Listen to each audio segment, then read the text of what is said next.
I'm David Griffin. It's the 7th of July 2018. I'm here at Darley Abbey Cricket Club, and today I'm talking to Andy Brierley. Tim Pickup. Gents, thanks very much indeed for joining us. I feel incredibly old because you look incredibly young, and yet I'm told you've been here for years playing cricket. If I could just start with you, Andy, can you just tell me what was your original involvement or initial involvement with Darley Abbey Cricket Club?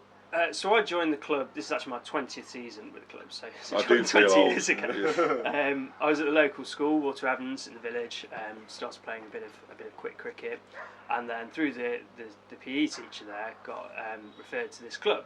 So started playing a bit of junior cricket, so quick cricket, blue bats down here on Friday nights, and I've gone through the sort of full process of the junior setup here, through the under-13s, 15s and 17s and 19s, started to play some senior cricket, went off to university, came back, moved to Nottingham, so throughout this time continued to come back and play for the club, and have been first team captain for the last 4 years here. Okay. Yeah, similar journey to Andy really. I came down here when I was 8 years old, so that was 1998. Similar through my school head teacher, he used to play here, so he got me involved here.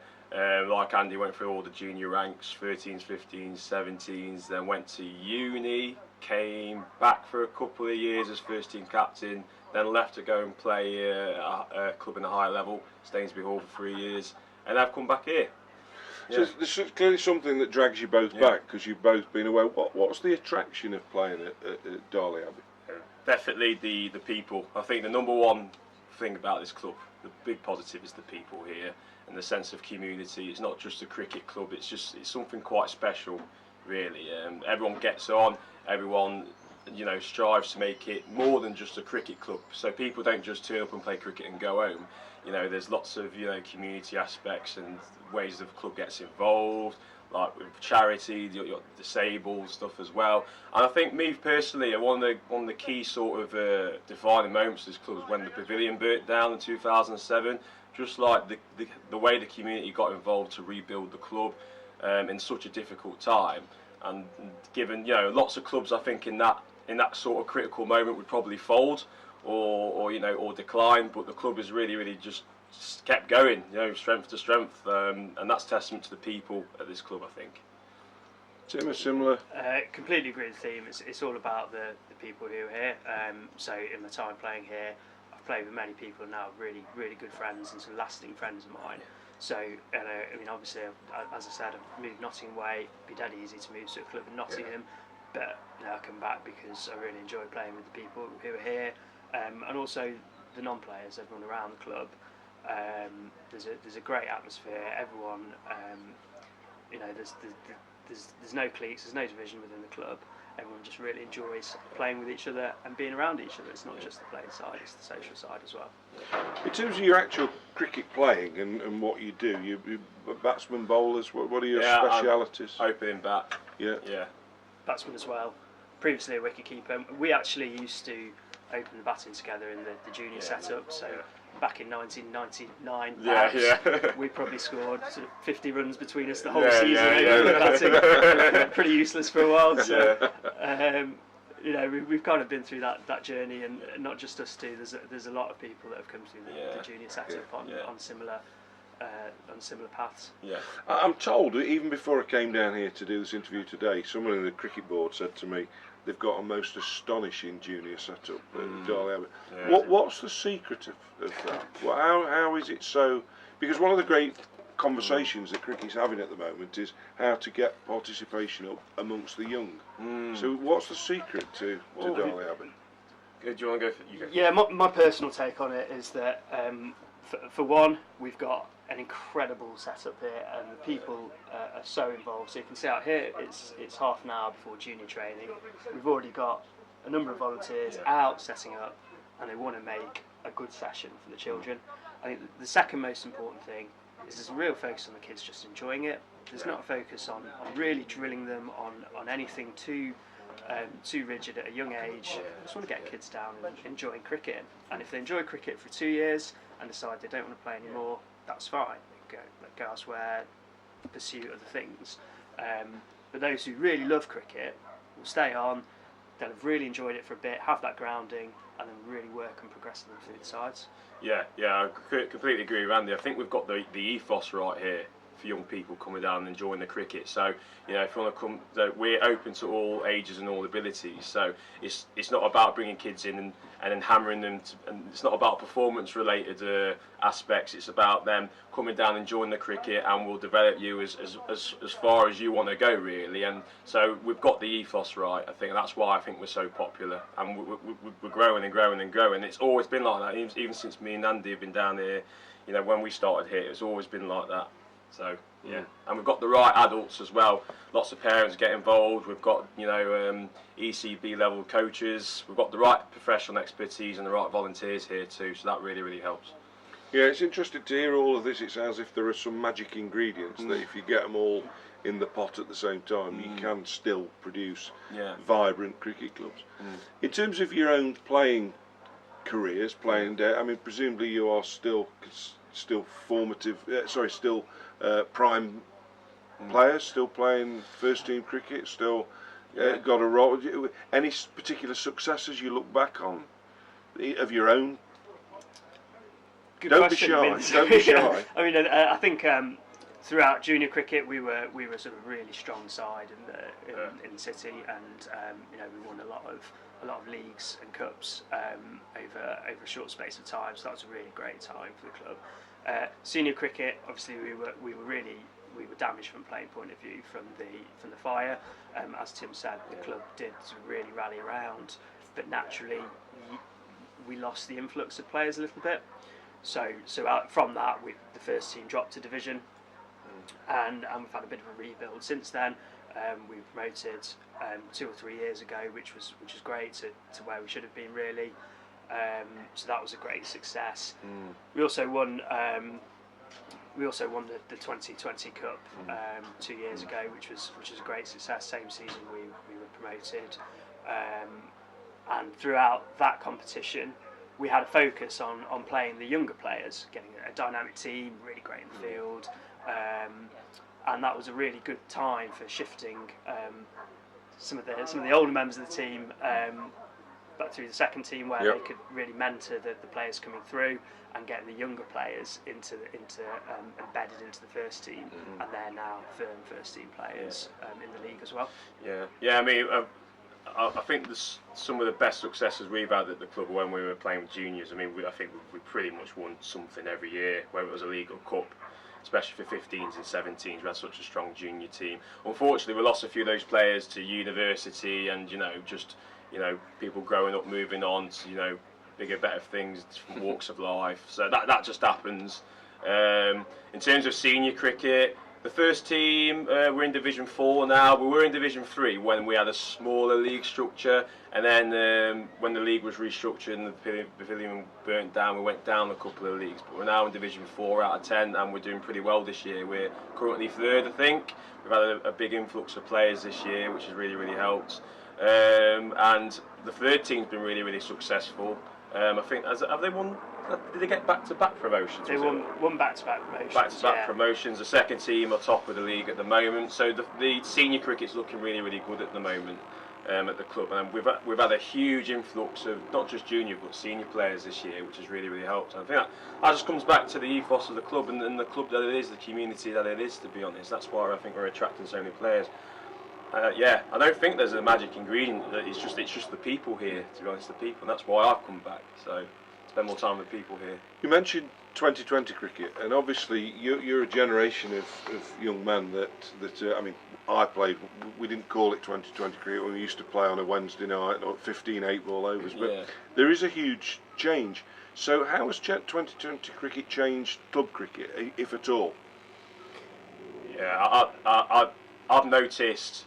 I mean, Andy and I have been playing senior cricket from quite an early age, since 12, 13. And I've been playing first team cricket since I was 14, and I've noticed it's definitely had an impact on how people play the game, and also that sort of translated higher up the leagues.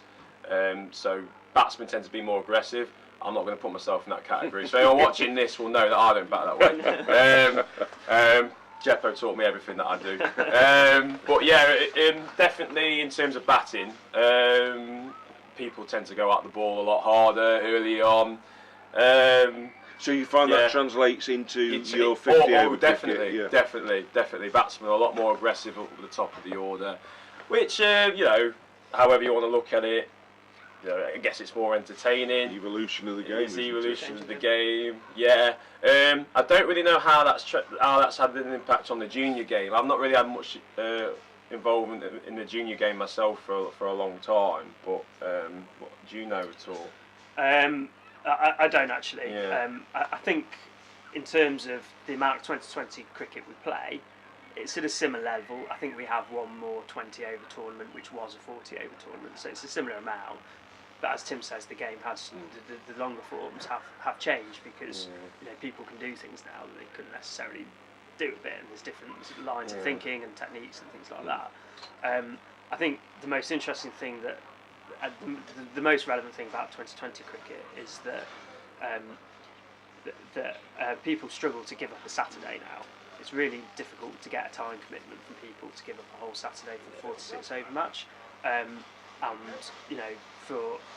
for our squad, we need sort of 15, 16 players set to be able to have 11 on any one game. So you tend to get people playing to 15 games a season rather than 20. And the 20 over games are a much smaller time than people. So on Sundays when we play those, and weekday evenings, they tend to be more popular because it's smaller time commitment. Do you see a fundamental change coming to club cricket in the long term, where there are perhaps shorter format cricket played on a Saturday rather than the 46 overs? I don't know about the Saturday game. I think the Saturday game will stay the same way. You might have a different view, Andy. I don't really see the Saturday game changing. I still think it'll be 46 overs up until I think it's Division 2 or 3 where the cut-off's 50 overs. Because you've got to cater for different cricketing audiences. I think. As Andy said, the 2020 games, have sort of replaced the old Sunday 45 over cup games. So I hope not as well, because 46 over cricket, limit over a whole one-day cricket has merit towards the game. I think. Yeah. Especially the skills of if you're a batsman constructing an innings, like if you're a bowler bowling a long spell, if you're a keeper keeping for that stage of time. So if those of you people in the Derbyshire Cricket Board need to protect that all day 46 over 50 over cricket, we've got to think about the next generation of young players currently playing club cricket going on to play for our county. So I hope not. I hope that cricket on the Saturday is protected for those reasons, really. So fascinating to hear you say that, because there is that counter view that people have not got as much time to spare. But I still hear as many people who say there's no time to spare also say, but I want to play a game of cricket. I want to give up my Saturday. People want to go and watch a game of cricket and be able to come down and sit for 4 or 5 hours and watch a game. They don't want it to all be over in a couple of hours and then away you go. Yeah. In terms of, I know we're talking there potentially about the future, but where do you see your futures? Because you're still relatively young man, so presumably going to continue playing as long as you can? Yeah, hard to look beyond that really in cricketing terms. Hopefully still got some improvement to do and more runs, so I guess that's the challenge for the next 5 or 10 years. Has it changed? I turn up at local club grounds and you see them doing the warm-ups before the games. The warm-ups when I played was a pint and a chip butty in the pub. So have the modern professional techniques begun to apply to league cricket? Absolutely. As Tim said, we're in Division 4, which is not the best standard in the world, but you get teams organise themselves professionally, and we do as well. We have a proper warm-up. Do you have a coach? We don't have a coach on match days. Right. We took the decision this year actually to not have a regular Wednesday coach, again because we wanted to do as much as we could within the club, and we're putting people through coaching badges and using our own expertise. So another example of how we're sort of developing people in the club. So we don't have a coach on match days, but we do ask people within the team to lead aspects of the warm-up. So someone will do stretches, someone will do a game of frisbee or five-side football or something like that, just kind of gets warm, and then set up maybe some So it really has filtered down from professional cricket. Oh, definitely. I mean, last sort of 15, 20 years, there's been a huge sort of professional shift within the game. So, and I think that's a lot to do with there's so much analysis surrounding sports now. So, like the world of sports analysis, sports psychology is just sort of just taken off. So, people can now really pinpoint things that we weren't analysing before. You know, like, I don't know, techniques with catching, bowling, actions, techniques with batting. Obviously 2020 has brought on a new sort of spectrum of shot selection, so things like that. So there's a huge sort of now scope of skills that weren't there before that people can work on now. So yeah, that's kind of brought a different sort of culture to the way we prepare for games. You see ramp shots now amongst you young players. I don't know what I'd have done if I'd seen a batsman getting down into the ramp position. In terms of the future, do you see yourselves, you've talked about the huge involvement of young people here and about people being going through the coaching process. Do you see yourselves as long-term being coaches? Hard to say really for me. I just always take things a year at a time. That's just the way I live life, to be honest. But maybe. I mean, I see myself as quite a senior player in the club, and will always. I think my first eye would be to sort of mentor younger players playing senior cricket. I think that's where I'd see myself at the moment, because it's a huge step from junior cricket to senior cricket. And it's about keeping those older teenagers in the game, because without those people coming through, there won't be a club here, in 10 years. So that's. Does it help that you are relatively young and therefore, because we talk about the distractions? Yeah. I mean, all walks of life lose people at a certain age. Yeah. Late girls or drink or jobs attracts people elsewhere. Does it help that you guys have been through that? You've been off to university. You've done other things, and does it help that you talk about mentoring people? To talk to people and definitely I think that's one of the great things about cricket and the longer form of the game on a Saturday is because it's not just a game, it's a chance to socialise and character build. I mean, as I said, I started playing first team cricket here when I was 14 years old, and that helped me grow up more than school did or extracurricular stuff at school, because I was spending every Saturday with growing adults. Do you know what I mean? So it helped me develop my social skills and turn me into a young man. And that has a lot of merit, so that's one of the great things about the sport of cricket. I think you learn so much about yourself and other people off the field, just as much as you do on the field. It's time to do it, isn't it? That's the beauty of cricket. It stretches over such a long time.